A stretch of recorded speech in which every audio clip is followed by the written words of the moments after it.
Alright guys, today I'm going to show you how to install new wiper blades on your hook type wiper arm.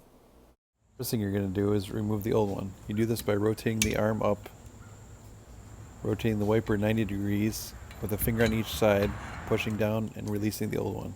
Compare the old with the new, making sure that they're the same connector and the same length. Then you're going to take the new one, place it onto the hook, rotate it 90 degrees. With both thumbs, press up till you hear it click, rotate it back, and then drop it onto your windshield. And you're all set.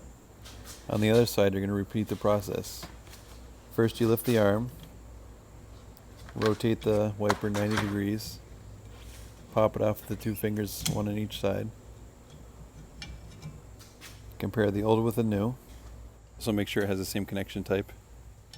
You're then going to take the wiper, place the connector over the hook with both your thumbs, press up until it clicks. Rotate it back in place and drop it onto the windshield. Here's what they look like fully installed. You can see the edge is not hitting there. Last thing you want to do is test them out and make sure they're working properly. Alright guys, thanks for watching. Please consider subscribing and liking this video, and we'll see you in the next one.